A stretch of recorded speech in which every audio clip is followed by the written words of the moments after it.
Olá pessoal, eu sou o Rodrigo Cunha e ao meu lado está o ilustre Renato Sansão. E hoje nós vamos falar sobre um filme de tempestades, isolamento e loucura. Vamos falar sobre o segundo longa do já aclamado Robert Eggers, The Lighthouse, O Farol.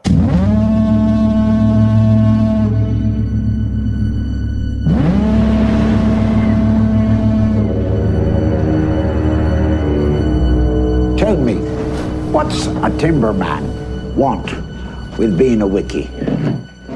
E ficam as perguntas. Afinal, sobre o que é O Farol? O jovem Robert Eggers, sorte de iniciante ou um diretor realmente promissor?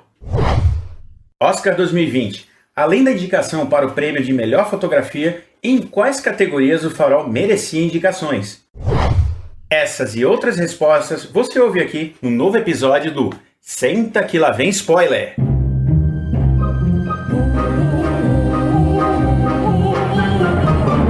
Senta que lá vem spoiler!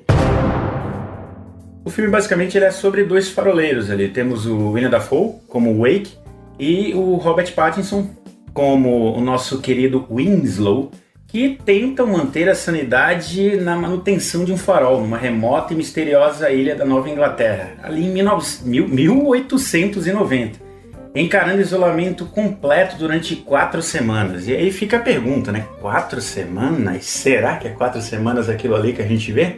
Renato Sansão, estamos aí diante de um novo clássico do cinema? Cara, O Farol, The Lighthouse, velho. É um filme que tem a marca do Robert Eggers, né, cara? Um cara muito jovem, um cara que tem na faixa aí de seus 40 anos.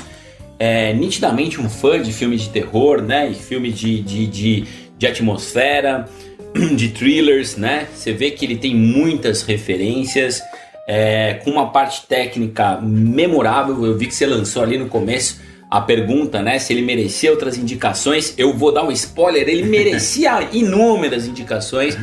Porque é um filme impecável, tecnicamente impecável, a atuação impecável. A gente tem o Robert Pattinson crescendo em sua carreira, mandando muito bem como Winslow aqui, fazendo uma dupla memorável na parte das brigas, da bebedeira, das danças, de querer ver aquele farol, né, capitaneado e cuidado, né, muito bem pelo Wake, né, do William Dafoe.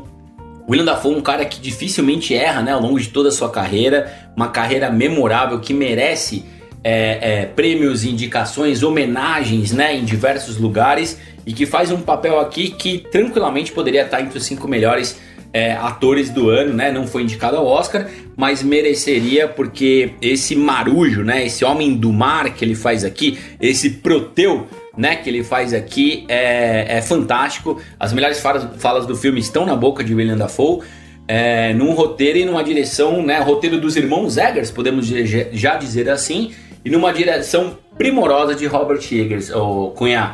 E aí a gente entra, né, nessa primeira punchline nossa, que é sobre o que fala o Farol, né? Afinal de contas, sobre o que é esse filme tão instigante, tão interessante, cara.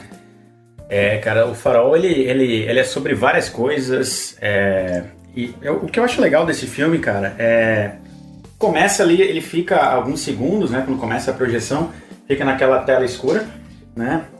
Tela essa que é quase um quadrado, né? Naquela precisão de 1.19.1, se eu não me engano. Exatamente, né? Remetendo ao expressionismo alemão dos anos 30, né? Do século 20. Total. E logo depois que a tela ela abre, né? Nós temos ali a chegada dos dois na ilha, meio que batendo bastão com 2 faroleiros que também estão deixando a ilha e eles estão chegando.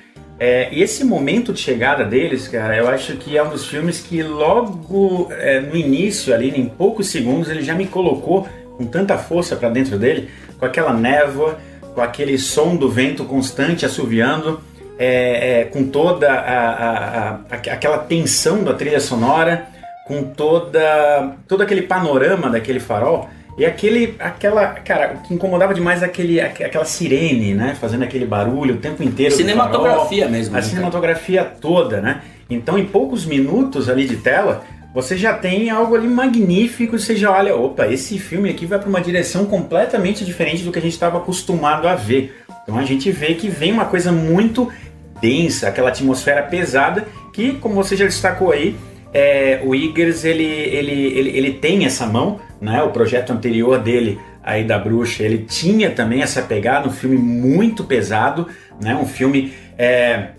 também de atuações muito boas, mas que ele tinha essa áurea muito pesada, né? Tem muito essa coisa gótica no filme, inclusive, e é um filme muito legal de você se deixar levar, né? Então, nesse momento que os dois personagens eles entram ali no farol, a gente começa a relação dos dois atores ali, que nem falam muito no início, né? Muito aquela coisa de um senta aqui, outro começa a arrumar a bolsa aqui e tal, e algumas flatulências, não é não, Sansão? É verdade, cara. O Willem Dafoe, cara, esse Wake é um cara interessantíssimo, a construção do personagem.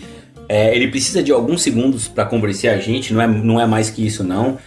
É um cara bastante enigmático, né? A princípio é um cara muito enigmático, que você quer saber o que se passou com ele, o que aconteceu com ele, e o filme ele faz questão de não dar nada pra você, ele não vai entregar nada das suas perguntas que você começa a se fazer. Não vai ter flashback, cara, não espere por grandes revelações, você não vai entender muito o que se passa com um ou com o outro, você vai ter simplesmente uma superfície sendo arranhada pra você tirar suas conclusões, e eu acho que aí tá a genialidade do diretor, cara.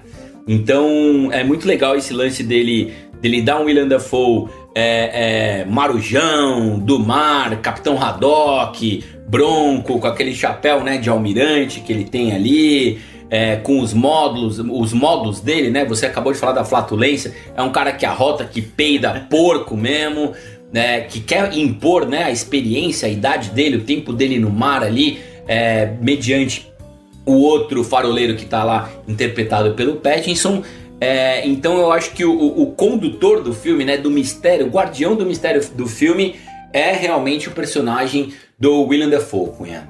Ele é o personagem ativo ali, né? Ele conduz toda a narrativa e durante o filme você tem, né, ali, aparentemente durante o dia eles têm o trabalho duro e tem um momento onde os dois interagem ou são obrigados, né, segundo o próprio Willem Dafoe, eles precisam interagir naquela hora da mesa, né? E aí nós temos ali o personagem do Winslow, que faz o Pattinson, né? Faz o papel. E ele é muito retraído, ele é muito fechado nesse início. Ele custa muito a expor o que ele está sentindo. Ele é um cara que está ali só para fazer dinheiro, ele quer cumprir o período dele ali. Como ele fala mesmo, um pouquinho mais à frente do filme, eu quero construir a minha casa e não quero ter ninguém me pentelhando, né? Então ele quer conquistar essa liberdade dele. Então por isso que ele passa por tudo aquilo, aquela coisa de opressão que vem aí do velho Willem Dafoe pra cima dele. E você tem belíssimos momentos ali de conversa naquelas mesas ali de jantar.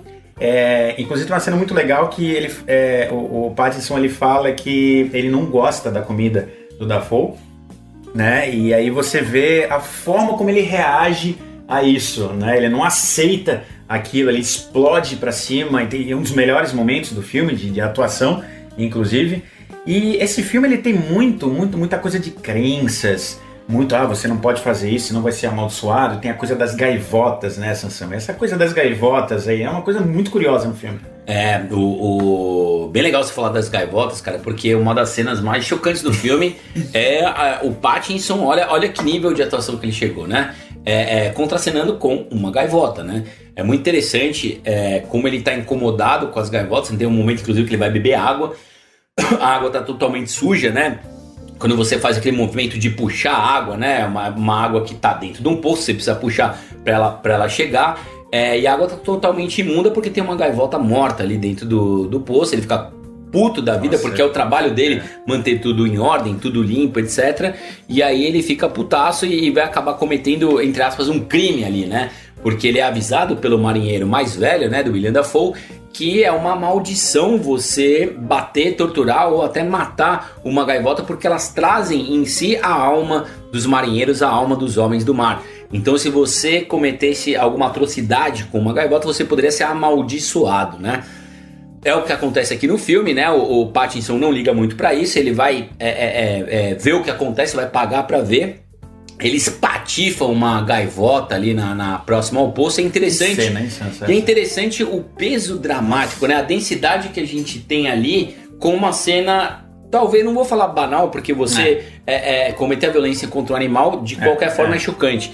Mas ela ganha uma força muito grande por conta da direção do Eggers, né? E da atuação também dos dois atores, cara.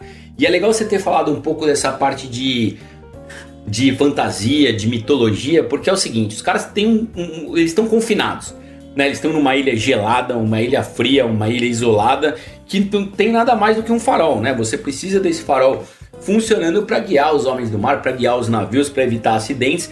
E principalmente tem uma fala interessante no filme.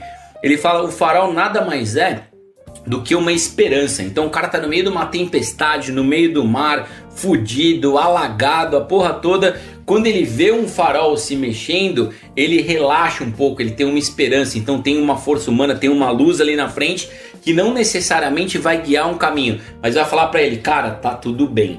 Você pode recobrar sua sanidade e seguir no seu trabalho, que essa tempestade vai passar e as coisas vão ficar bem. Então é interessante essa importância do farol, além da obviedade dele trazer a luz ali, né, Cunha? E eu acho legal também, dentro da parte mitológica, antes da gente entrar mais denso nisso, colocar a parte da sereia que a gente tem ali, né?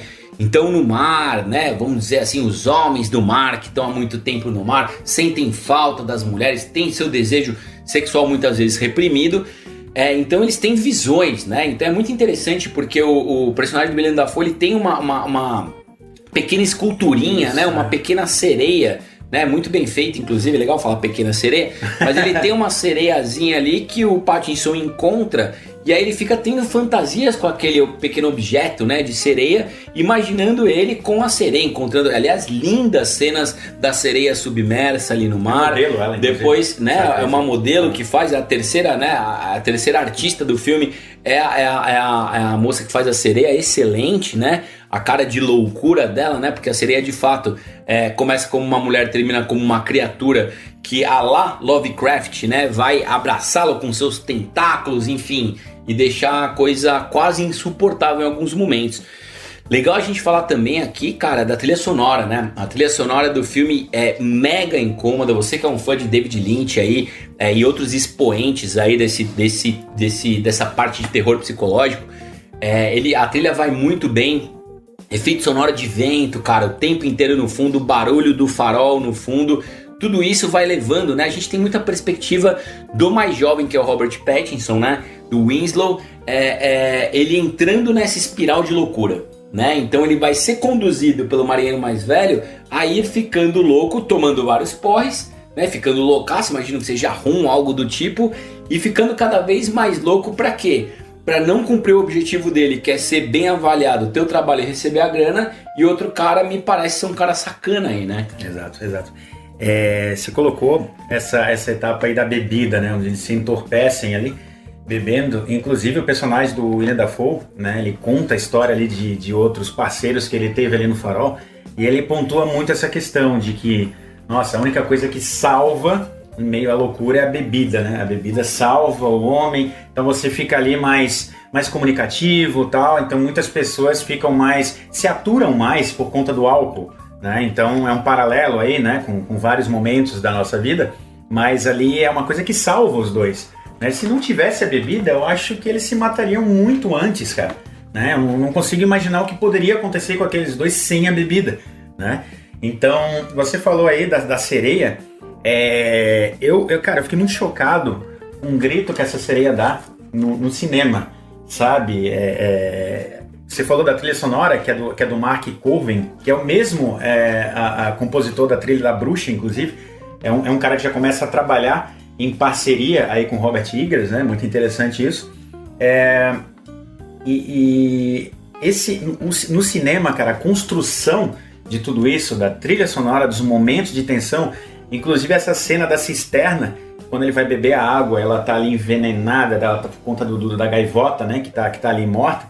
Quando a câmera sobe e ela foca, mostra aquela cisterna ali toda com a águia ali em cima, a trilha sobe e te assusta de um jeito, cara, né? Aí você olha, o que tá acontecendo nessa cena? Não tem muita coisa acontecendo na realidade no filme se não for a trilha sonora, cara. Se não fosse aquela trilha sonora, o trabalho, ele cria mais tensão, mais horror e mais terror do que praticamente o que os dois estão conversando ali. E é legal, muita diversidade que eles conversam. E é legal que você falou aqui da cisterna, cara. Porque a gente tem movimentos verticais de câmera muito interessantes no filme, né, cara? Principalmente para dar a dimensão da altura do farol, Exato, né? exato. Aquela escada longa, como é difícil você andar todos aqueles degraus, né? Aquela espiral gigantesca e chegar lá no farol, né? Um lugar, um pote de ouro, né? Um lugar inatingível, uma busca do Ícaro pelo sol, né? Então a gente tem muitas associações mitológicas, né? Até tranquilas de entender no filme, que conferem um sentido e uma densidade maior do que a primeira camada do filme, né, velho? Perfeito, cara. Inclusive o farol já é uma alusão ao Monte do Olimpo, né? Que você tem ali os deuses venerando o fogo dos deuses, né? No topo, você tem ali com a figura do farol. E aí o personagem do Prometeus, né? Que é uma das formas de ver esse filme, a mitologia grega. O próprio diretor falou que é uma das formas e foi intencional da parte dele. Inclusive, a encomenda da trilha sonora veio muito nesse sentido. Ele queria que fosse uma coisa muito antiga, uma coisa grega mesmo, que soasse, né, como um grego antigo. Então ele já tinha essa intenção do mito ali de Prometeu, que nada mais é o personagem que ele escala o Monte do Olimpo para chegar ali até o fogo dos deuses e ele quer compartilhar esse fogo com os seres humanos, né?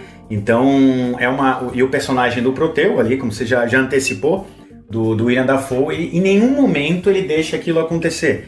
Uma outra forma também de ver é que o farol ele pode ser o conhecimento, né? O personagem do Dafoe, como ele é mais velho, ele já tem direito a deter todo aquele conhecimento. E o personagem ali do Pattinson, ele acabou de chegar, como é que você vai, né, já abraçar todo esse conhecimento, como é que você vai ter acesso a toda essa sabedoria?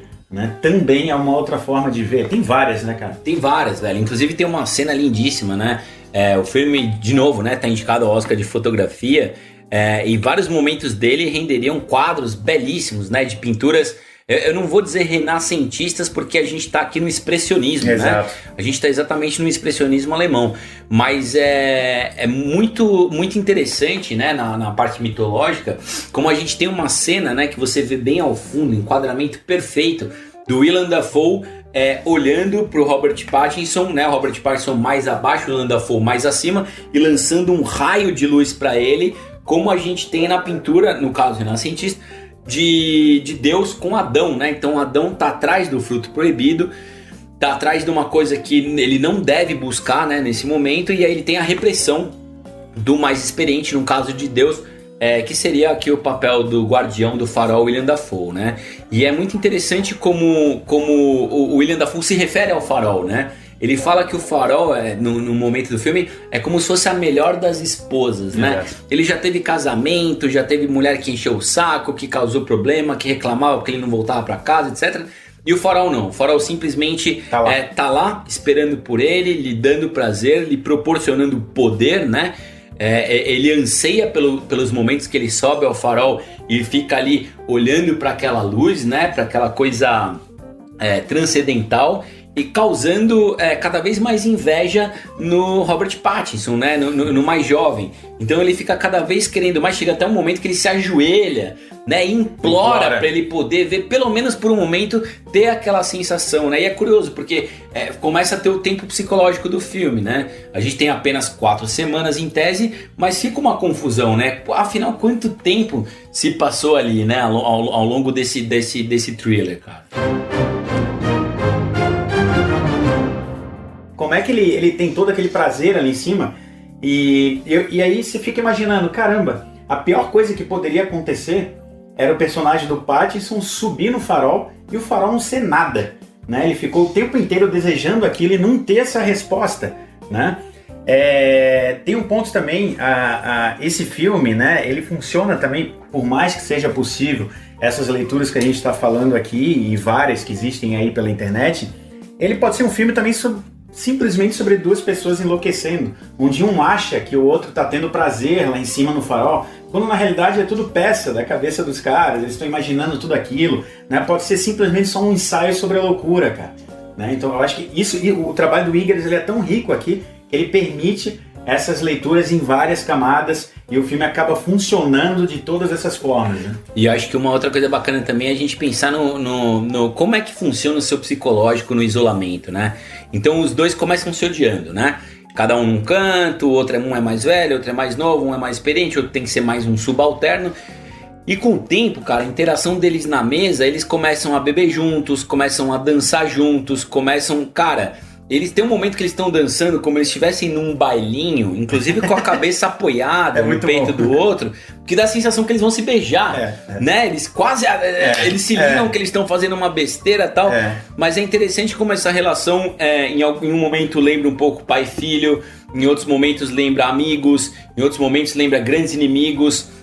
Eles começam a ir para questões existenciais, começam a lembrar de passado, enfim, começam a perguntar e se interessar mais um pelo outro, né? Principalmente quando o personagem de Willem Dafoe vai se abrindo mais, a gente vai entendendo um pouquinho mais dele, isso vai deixando o filme mais denso e mais rico, né?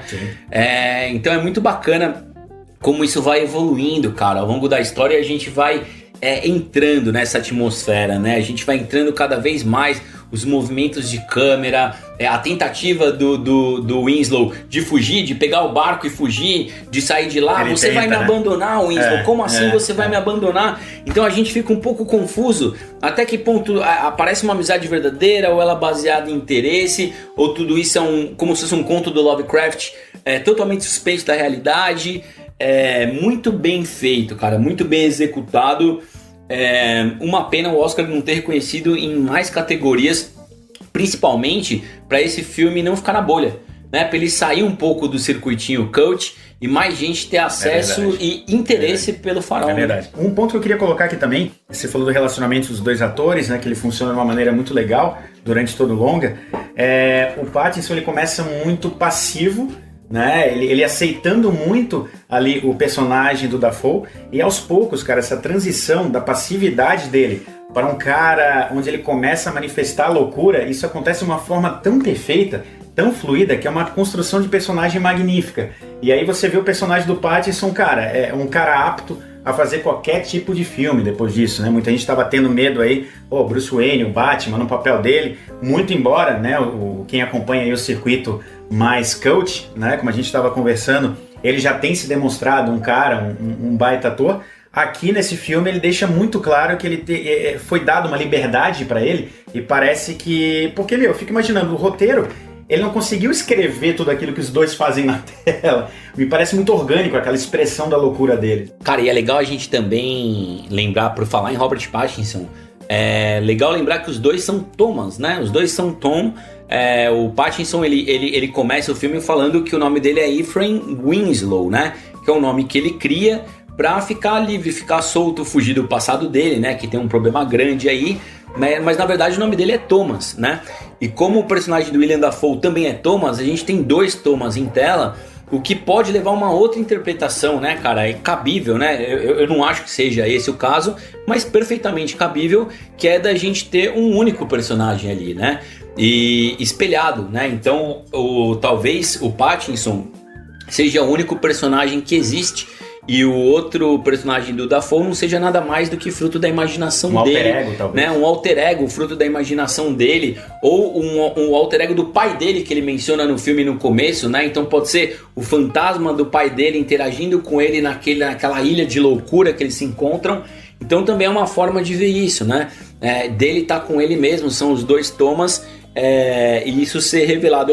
Eu até achei que em algum momento do filme algo do tipo fosse acontecer, mas isso não tem a ver com a cinematografia do Robert Eggers, cara. Seria até estranho se algo tão clichê acontecesse num filme tão único, né? Num filme tão diferente como esse. Exato, cara. Nessa relação dos dois, especialmente o que vem ali do personagem do Dafoe, você tem as falas dele até num tom quase poético, né? Ele falando ali com um sotaque muito diferenciado. Inclusive eu vi uma entrevista... uma forma quase bíblica, né? Uma forma quase bíblica. Exatamente. Tem uma entrevista, cara, dele, do diretor Robert Eggers e do Willem Dafoe para a Isabella Boscov, né? Inclusive... Da Veja. Exatamente, da Veja. E aí o Eggers, ele fala que em vários momentos ele cobrou, especialmente do Dafoe, que tem a fala mais ativa, que o terço final de cada frase que ele falava, ele tinha que falar aquilo de forma 70% mais rápido do que o início da frase. Então você vê vários momentos ali eles falando de um jeito... Peraí, os caras estão conversando ou estão lendo? Parecia que tava, né, o cara lendo algum texto, alguma coisa do tipo, ele profetizava, inclusive no momento que ele amaldiçoa, né, que é um belíssimo momento ali de monólogo do Dafoe, você percebe que, se eu não me engano, é uma cena de 2 minutos e o cara não pisca. Sabe, o cara não pisca, ele tá possuído, né, amaldiçoando o personagem ali do Pattinson, e aí no final ele é até bem humorado. Tudo bem, eu gosto da sua comida. Tem até esses toques, né? Calma, cara, tudo bem, sabe? Isso mostra magnífico, cara. Isso mostra como o roteiro é afiado, né? Muito. O roteiro do filme é muito afiado, o acabamento do filme muito preciso, e é um filme que certamente, cara, eu acredito, tá? Que vai envelhecer bem como A Bruxa, né? Então A Bruxa causou muito estranhamento no começo, com o tempo acabou virando um filme da galeria cult, e eu acho que vai ser o caso desse O Farol, até com mais intensidade, tamanho apuro, técnico, estético, e capricho com que ele foi feito, né? Ele não é um filme de terror, né, Sansão? Eu não classifico esse filme como um suspense, talvez, um horror. Eu não consigo... porque assim, quando a gente fala em filme de terror, a gente tem aquela caixinha clássica de terror, onde todos os clichês, aquele jump scare, você precisa ter... E esse filme não tem nada disso. Mas eu acho que a gente tem, dentro da caixinha clássica de terror, a gente tem o tronco do terror, né? Onde tem as ramificações. Eu acho que o terror raiz, vamos dizer assim, o terror raiz, ele não necessariamente espirra sangue e tem jump scares. Eu acho que ele também tem uma das ramificações possíveis, é o terror psicológico, né, cara? Que é o que propõe o Robert Eggers aqui e que é o que eu acredito que a gente vai ver ao longo de toda a sua mega promissora carreira, né, Cunha? Olha, eu também acho, Sansão, que a carreira desse cara vai ser promissora, mas o que você acha, cara? Temos aí um cara que ele tá tendo sorte nesses primeiros projetos ou realmente é um cara que a gente já deve lançar o olhar e acompanhar tudo que ele for anunciando? Cara, eu acho que o Robert Eggers, eu coloco ele numa caixinha muito próxima do Jordan Peele, cara. É um cara com muito poder de síntese, ele consegue colocar na tela, em não tantos minutos assim, muitos conceitos, filmes densos, filmes bem feitos. Dá pra ver que é um cara, é um CDF, cara, é um cara que tem muita referência, tem muita base, ele coloca isso nos próprios roteiros dele, ele tem muitas ideias, cara, muitas boas ideias, né? Então com apenas 2 filmes ele já é um cara a ser acompanhado. Eu pelo menos já estou acompanhando com bastante entusiasmo, tal qual o Jordan Peele, né? Então eu acho que isso vem também, cara, com um selo que é da produtora A24, né? A produtora A24 que traz vários filmes recentes fantásticos, né? Tem uma lista até extensa de filmes interessantes, né? E recentes, como eu falei agora. Então, o Projeto Flórida com o mesmo William Dafoe, o Midsommar, que foi um dos destaques de 2019, que também é um thriller, também é um terror psicológico, digamos assim. Hereditário, que tá na mesma linha. O vencedor do Oscar, Moonlight, cara. Uncut Gems, que a gente falou aqui, das Joias Brutas, com o Adam Sandler. Sacrifício do Servo Sagrado, do diretor maluco grego que a gente gosta tanto. Ghost Story, cara, baseado numa HQ fantástica, numa história incrível, super bem contada também. Então a A24 tá recrutando gente muito boa, tá com uma qualidade muito bacana de produção, de direção, e o Robert Eggers é um dos expoentes, né? Até parece, olhando assim, que ele é um dos caras que tá ali por trás, né, dessa coisa tão legal. E é legal, quando a gente fala de A24, falar também da Blumhouse, né, cara? Que é uma produtora de grandes filmes, onde tá o Jordan Peele, e que tem renovado, cara. Você falou aqui do terror, acho que a gente tem que renovar também o terror para sair um pouco dos clichês, né? Para sair apenas do jumpscare, para sair apenas daquelas sequências de coisas do além, né? De monstros, de fantasmas, de vampiros. Apesar de que a gente vai ter um Nosferatu aí, dirigido pelo Robert Eggers daqui a 2 anos, altamente promissor. Mas a gente tem uma nova fase do terror, né? Uma fase, um universo expandido do terror altamente interessante, que vai trazer muita gente que tenho medo de ver esse filme porque é terror. E eu não gosto de terror porque eu fico mal quando eu vejo filmes assim. Cara, eu fiquei mal vendo O Farol, né? Então toda aquela expectativa do Winslow subir no farol e se dar conta do que tá acontecendo ali, cara, isso te faz mal. mexe com você, né? Quando ele abre o olho e olha aquilo tudo, cara, isso pra mim vale por uns 10 jumpscares, tamanha a sensação, né, que fica na gente, né, velho? Isso fica com a gente porque, pô, um jumpscare você tem ali e acabou. Você não vai ficar lembrando daquela cena que você levou o susto, mas aqui você tem uma coisa muito mais densa. No cinema, o que a trilha sonora faz com você, cara, você tem hora que você quer levantar e tomar um ar lá fora, porque é muito pesado mesmo. Você falou aí, Sansa, da A24, né, que já virou aí uma produtora extremamente cult, né, de belíssimos filmes, muitos independentes, muito ousados, né, fora do eixo ali hollywoodiano. E o Robert Eggers realmente é um nerd do cinema, um cara que pesquisa demais, então ele traz referência de tudo. E aí, uma certeza que ele tinha é que esse filme ele seria um filme em PIB. Né? E aí, inclusive a produtora não seria a A24, eu não estou recordando o nome da produtora que ia fazer o filme, mas essa produtora virou para ele e falou: gostamos do roteiro, de tudo, a escalação de atores está perfeito, mas esse filme não pode ser em PIB.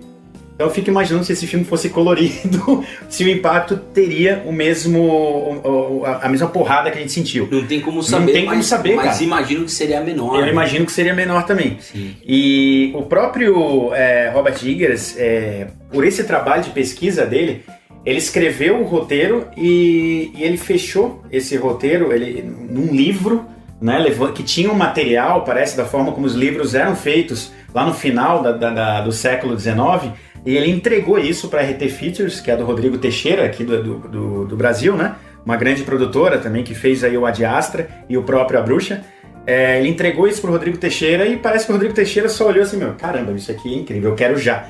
Parece que quase sem folhear o roteiro, só olhando o material que ele entregou. Então aí a gente vê como o negócio é ultra refinado. E é um cara realmente diferenciado, né? Um cara que tá vindo aí, como você falou, que vem com um dos projetos dele, vem aí a ser o Nosferatu. Eu também vi uma entrevista dele falando que já queriam que Nosferatu fosse o segundo filme dele. E aí ele falou que, isso é um ultraje, eu não vou fazer isso com o filme Nosferatu, sabe? Por mais que ele soubesse que fosse capaz, ele resolveu adiar o Nosferatu e, de certa forma, a gente consegue ver que o Farol é quase um ensaio para o Nosferatu. A coisa do PIB, né, ser um filme muito claustrofóbico, ali, muito fechado. E o expressionismo alemão, que também, né, a gente tem isso muito forte aqui, essa coisa meio noir, aquele alto contraste o tempo inteiro, um pouco daquele pessimismo, né, que o mundo vinha enfrentando ali um pouquinho antes da Segunda Guerra. Então, realmente, eu acho que é um diretor ultra diferenciado. Eu estou muito ansioso por esses novos projetos dele, cara, e, eu não vejo a hora de ir ao cinema e sentar e engolir o próximo projeto desse cara.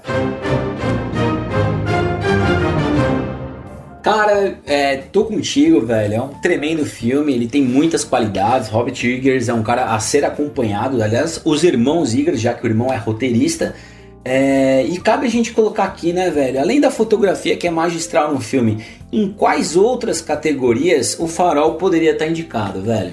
Cara, eu acho que pelo menos melhor design de produção, né? É um diretor conhecido também por trabalhar forte no design de produção. Ele era, né? Ele todos os curtas que ele fez. Exatamente. Foi teatro, é um cara que vem do teatro, né? Então pelo menos isso. E, no mínimo também uma atuação, uma indicação de melhor ator aí pro nosso querido William Dafoe, que faz aqui um trabalho magistral, ultra inspirado e bastante físico, né? Exige muito do cara. Sim, eu gostei muito da parte de som, cara. Edição e mixagem de som. Sobretudo a mixagem de som, velho, é incrível, maravilhosa, é muitíssimo, dá toda a atmosfera do filme, dá toda a tensão do filme, a trilha sonora também, altamente incômoda, velho. Você não sabe de onde vem, né? A gente tinha muito isso nos filmes antigos, né? Você falou já do começo do século XX, mas também nos filmes do David Lynch, no primeiro Blade Runner, né? Então quando você tem a trilha muito marcada em muitos momentos como esse, não é a música bonita que vai tocar no momento, não, é aquela trilha que traz atenção e faz um momento que nem você falou, simples de ver uma gaivota dentro de um poço ali, morta, ser uma coisa altamente chocante, né? Então eles trabalham muito bem. Eu não vou falar que eu sou um cara anti-jumpscare, que eu odeio isso, odeio o terror mais barato assim, mas, cara, é muito mais difícil você criar um terror psicológico e colocar isso, né, dentro das pessoas, você fazer essa imersão, do que dar um susto, né? Você pode simplesmente ficar atrás da porta, ter uma pessoa passando e você fala, a pessoa derruba o café, toma um puta susto. Fácil, né? Isso é fácil, né? É barato. Fazer a pessoa pular da poltrona não é difícil. Você sobe a trilha e dá um susto de repente, né? Você dá aquele belo close e é isso. Não é o que o Farol faz. Ele não vai por caminhos simples, ele faz escolhas difíceis, estudadas, bem pensadas, e acho que é por isso que o Farol mereceria mais reconhecimento aqui da academia. Para encerrar, cabe aqui algumas curiosidades sobre esse filme, né? Uma delas é que o Robert Pattinson ele ficava aí num hotel com o restante da equipe durante as gravações, e o Dafoe ele ficava em uma pequena cabana de pescadores, sozinho. Né? Então, provavelmente evocando ali as santidades que deram os deuses, né? Uma outra particularmente curiosa aqui que eu acho é que o nome Winslow é uma referência ao pintor Winslow Homer, que era um cara obcecado por desenhar mares, tempestades e faróis. E também era uma pessoa extremamente isolada, né? Conhecida aí como Robinson Crusoe Yankee. E era um cara que, olha só, cara, já morou em farol. Então olha o nível de pesquisa do nosso querido Robert Eggers, cara. Olha onde o cara foi para simplesmente dar um sobrenome. Olha, minha gente, esse foi o podcast sobre O Farol The Lighthouse. E aqui, olha, no final do ano de 2019 prometemos novidades para vocês. E uma das novidades agora em 2020 é que traremos notas para os filmes, né? Mas ao invés de 0 a 5 raios, 0 a 5 ovos, 0 a 5 estrelas, não. Nós daremos de 0 a 100 poltronas amarelas, que é o logo aqui do Senta Que Lá Vem Spoiler. É uma poltrona amarela para você sentar e ouvir os seus spoilers favoritos. Então, em todos os podcasts, né? Todos os episódios que falarmos sobre filmes, daremos aqui o nosso veredito e a nossa nota. Rodrigo Cunha, quantas poltronas amarelas, meu caro, merece o Farol? Olha, Renato Sansão, sinceramente, eu dou 96 poltronas amarelas para esse filme, tá? Só não dou 100 poltronas amarelas porque eu acho que o filme deveria acabar no momento que ele olha pro farol e tem aquela loucura e não precisava ter aquela quebra final lá pro mito de Prometeu, onde ele é comido pelas águias, tá? Gostei daquilo, é o diretor querendo enfatizar que sim, é o mito de Prometeu, pau. Mas eu acho que se terminasse ali no farol, ele levaria 100 poltronas amarelas. E olha que legal, na inauguração do nosso critério aqui de notas, a gente já teria um 100. Culpa do Robert Eggers.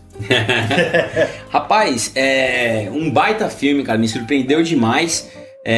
Me trouxe muitas coisas novas, me fez pesquisar pelo filme. Eu gosto demais quando o filme não acaba na projeção, né? Ele fica com você, faz você querer ouvir críticas, ouvir podcasts, ouvir youtubers, né? Ouvir gente falando sobre isso, ouvir entrevistas com o diretor. O que você quis dizer aqui, cara? O que você quis significar com isso? E o Farol faz isso muito bem, velho. E é por isso que eu vou dar 92 poltronas amarelas aqui. Uma baita de uma nota, e quando a gente pega a minha nota mais a sua nota e chega numa média, a gente fica com 94 poltronas amarelas para o Farol, Rodrigo Cunha. Olha.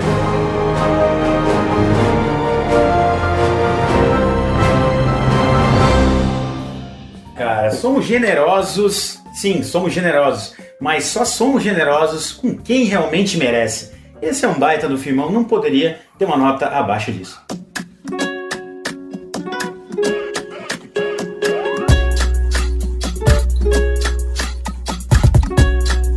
O que é o Senta Que Lá Vem Spoiler, cara? Olha, o Senta Que Lá Vem Spoiler, Sansão, é um podcast dos nerdicitários, começa por aí, chamado... Um deles é o Rodrigo Cunha e o outro cara é o Renato Sansão. São dois caras que falam desde que se conhecem de cinema. Então a gente adora falar sobre isso, gente. Cinema, séries, né? Cinema. Indústria do entretenimento, nerdices, né, em geral. Nerdices em geral, mas sempre atreladas ali à tela, à telona. Telona, Telinha também. E é legal falar também, né, Cunha, que estamos nas redes sociais, né? Estamos no Facebook, estamos no Instagram e estamos no... Só isso, né? São as duas redes sociais. Por aí, cara, né? A gente não consegue administrar tudo. A gente usa muito a nossa sigla, que é o SQLVS.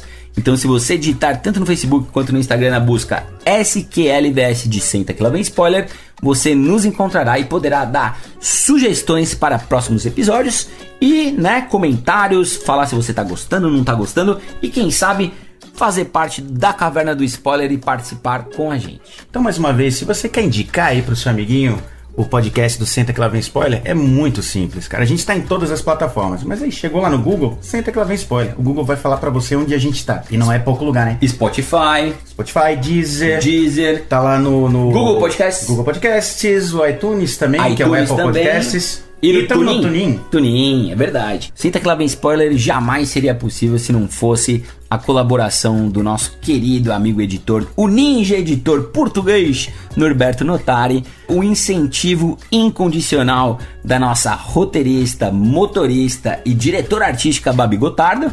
E tem alguém que você quer homenagear, Cunha, agora? Olha, cara, todos os nossos ouvintes. Nossos que ouvintes. estão por aqui. Nossos ouvintes. Os gatos que estão na sala e todos Nossos os cachorros gatos, também estão por aqui da Caverna do Spoiler. E ele, né? Ele, maestro, o maestro Drogo, que tá sempre com a gente, muitas vezes cedendo a caverna VIP do Spoiler. Então esperamos vê-lo aqui. Aliás, ter você aqui com a gente, ouvindo não só esse, como outros episódios, na plataforma que quiser, no horário que quiser, no volume que quiser. E não se esqueça, né, Cunha? Coloquem os seus fones, aumentem o volume e... Senta que lá vem spoiler! A, B on the B.